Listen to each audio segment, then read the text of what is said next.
This is TWiT. Interesting survey going out to some iPhone owners. How do you feel about the USB charger? I keep stabbing myself with it. It's the worst. I stepped on it. The survey is very specific. Say we're not talking about the cable. We're talking about the charger. The USB charger, they say, is used for charging using a wall outlet. You can plug the charger into an iPhone with a separate charging cable. And then they ask, how do you use your charger? I sold or traded it with my iPhone. I lost it. I gave it to a family member or friend. I still use it at home. I still use it outside. I still have it, but I don't use it. I think it's pretty clear Apple is...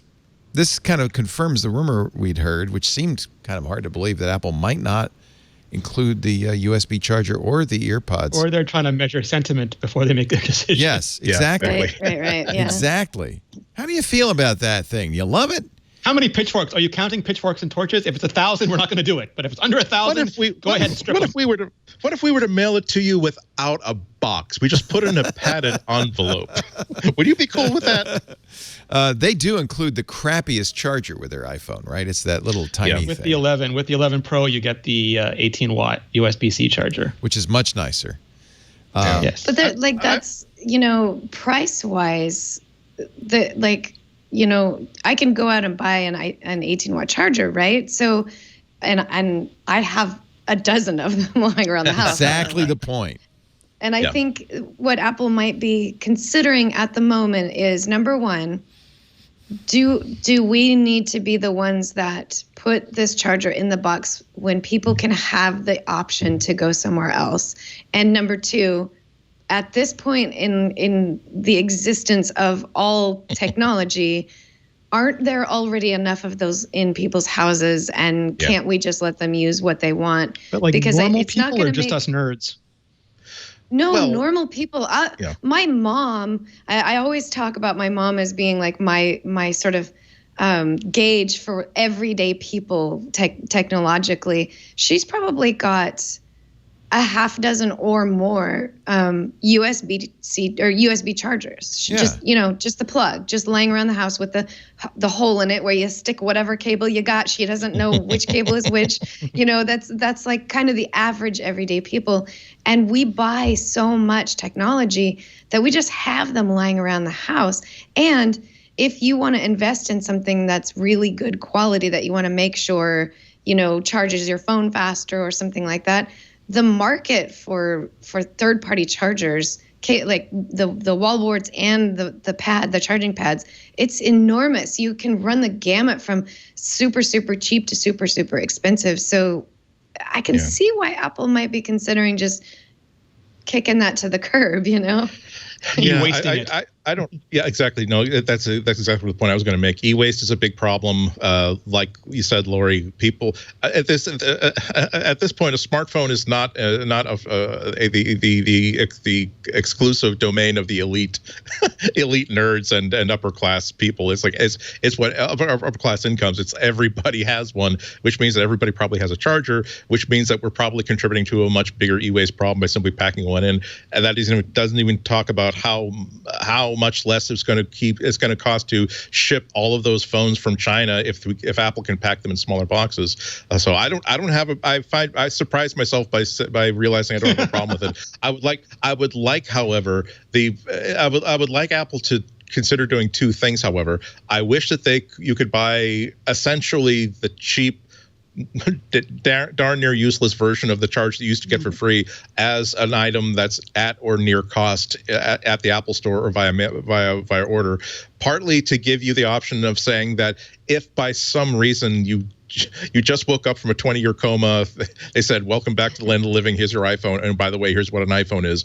I guess you're going to need a charger. Here's an easy way to just tick that box and have to go look for one. But the bigger problem for me is that when people go to buy a cheap charger, oftentimes they're buying really horribly designed Chinese stuff that causes fires, that is a safety hazard. I want Apple to give their customers the ability to say, look, here is it costs $11 instead of $10, but this has been certified, this is made by Apple, this is not something that's been made to look like Apple, but then all the components are really cheap and all the backup fail safes have been deleted.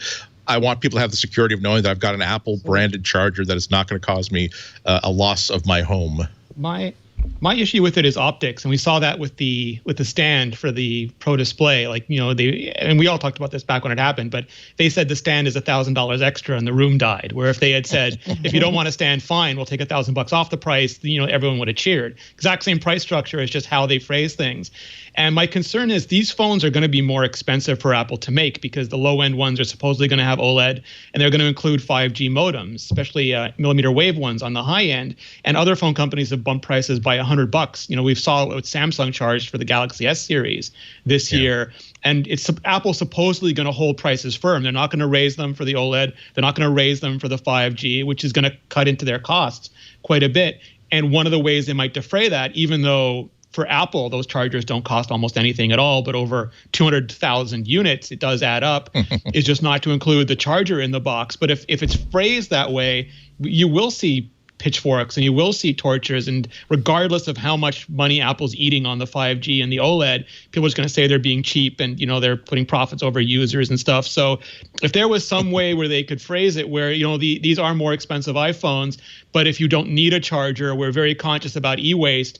When you order it, we'll ask you if you want one, and if you don't want one, you'll save $10 or something off the phone. That's a smart way to do it. I think they win the optics battle as and well. They don't add a SKU. They just have a SKU that all phones don't come with it, but you can add it at purchase. It's like adding Final Cut to your Mac purchase. You know, you don't check the box. I think that's I think that's exactly what they will do. And I'm going to give them the benefit of the doubt and say this is about e-waste.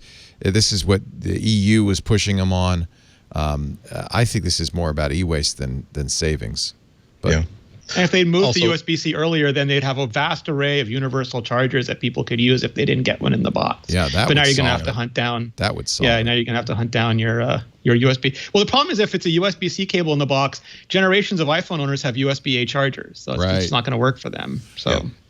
It really does. You're right. It really does seem as though if customers don't necessarily care whether you get what they consider to be a disposable charger in the box, Apple is buying themselves a whole lot of pain in terms of expense, trying to make sure their chargers comply with EU whatever new regulations the EU puts in place, and they get nothing in return. So why not just say, you know what, come to the store. Yeah. Tell us you're deeply hurt and disappointed. We'll hook you up.